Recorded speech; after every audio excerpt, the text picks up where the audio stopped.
Hi, I'm Rich Torrey. Welcome to another Level Up Cartooning. All you ever need to follow along with me is a pencil and paper. It doesn't get any easier than that, right? Now, before we get started, make sure you hit the thumbs up and subscribe button as it helps this channel to grow, and hit the bell so you never miss a lesson. So if you've been with me this summer, you know we've been doing some awesome thumbnail exercises along with our character drawings using animal characters from the iconic Hanna Barbera studios. Remember, the purpose of a thumbnail exercise is to loosen up your drawing hand, your line, and in a sense, loosen up your brain by getting into the habit of bending and molding a character in your head and in your imagination before you ever put pencil to paper. I thought it was only appropriate that we wrap up our summer of thumbnails by drawing the characters who launched William Hanna and Joseph Barbera's careers, resulting in 7 Academy Awards for Best Animated Short and eventually leading to the founding of Hanna Barbera Productions, which literally set the standard for television animation for over 60 years. I'm talking, of course, about Tom and Jerry. Tom and Jerry debuted at MGM in 1940 and quickly became one of the most beloved and influential animated series ever created. Its endlessly inventive cat and mouse rivalry combined expressive animation, visual storytelling,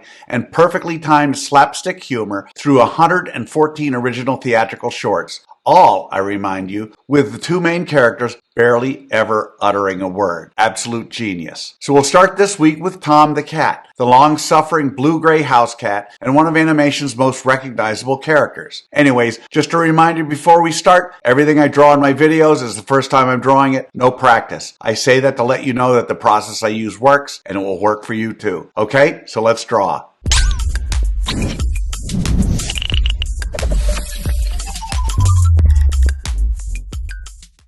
We're going to draw Tom step by step, giving you the secret formula to be able to draw him again and again. If you've watched any of my other videos, you know I normally use the character's head to figure out how big the entire character should be. In our drawing, we're going to use a simple circle to map out Tom's head, and Tom's entire body is about 3.5 of those circles tall. In other words, however large we draw the original head circle, Tom's full body is 3.5 of those circles tall. Now, Tom is a great character to study because his design combines simple shapes with a very athletic body. Tom can stretch, squash, bend, twist, and snap into all kinds of exaggerated poses, but underneath all that movement, the basic construction remains surprisingly simple. That said, I put Tom up with the likes of Bugs Bunny as one of the most difficult characters to really nail. But let's give it a shot. Let's draw a roadmap for today's drawing of Tom from Tom and Jerry.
Okay, so there's our roadmap of Tom. Now before we move on, let's break Tom down into simple shapes for those of you who want a screen grab. Just something to help you to lay out your drawing of Tom. Alright, so now we're on to step 2. In this step we do what I call roughing out the features. I want to remind you that until the third and final step, you want to draw as light as possible. We're using guidelines to help position Tom's eyes, eyebrows, muzzle, nose, ears, body, arms, legs, and overall pose. But we don't want those guidelines in the final drawing, so we want to keep them light enough to be able to erase them easily. Alright, so let's rough out the features for our drawing of Tom from Tom and Jerry.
Alright, so there are the roughed out features of our Tom drawing. Now with the road map done and the features roughed out, it's time for that final step. In step 3, we get to have fun. This is where we get to draw in the final details of Tom. Because we've done all the hard work, we're not guessing anymore. Now's the time to slow down and clean up your lines and make sure that the drawing really feels like Tom. Keep checking. Is the head circle working? Does the muzzle feel right? Are the eyes and eyebrows selling the expression? And are the ears helping to show Tom's mood? Is the body still landing at about 3.5 heads tall? And does that pose have the wonderfully dramatic Tom and Jerry energy? Keep refining all the way until the very end. Okay, so let's draw in the final details for Tom.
Okay, so now we're going to add one more step. This is our thumbnail exercise. And once again, this is where I want you to loosen up. We're going to take what we've learned from the main drawing of Tom, his circular head, large muscle, overall proportions, and athletic body, and sketch a bunch of quick little poses around him. These aren't finished drawings. These are little idea sketches. The point isn't to make perfect little drawings. The point is to train your hand and your brain to understand how Tom moves. Keep them rough, keep them small, don't erase too much, and most of all, have fun. Okay? So let's draw in some loose thumbnail poses of Tom.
And that's how you do it. There you have it. One finished drawing of one of the most recognizable characters in animation history, Tom, from Hanna-Barbera's incomparable Tom and Jerry, surrounded by loose thumbnail sketches designed to help us understand the character even better. So how do you think you did? If this is the first time you've ever drawn Tom, or doing this kind of thumbnail exercise, you can't expect to have drawn him perfectly. You'll notice I don't spend time coloring our drawing of Tom because I want my lesson to focus solely on the drawing process. But now you have the secret formula, the process for drawing Tom. And even more importantly, you have another terrific exercise you can use with virtually any character. Draw one finished pose, then loosen up and sketch a bunch of thumbnails around it. I promise each time you do this, it'll get a little better and a little easier. I also promise the more you work with me, the better you're going to get at all of your cartoon characters. So I'd love to see your thumbnail exercise of Tom. If you can, take a picture and post it on either Facebook or Instagram. And don't forget to include the hashtag #LevelUpCartooning. I hope you had as much fun as I did with this one. Remember to subscribe and thanks for joining me. And be sure to come back next week when we draw the other half of animation's greatest cat and mouse team, Jerry. Until next time, keep drawing, my friends.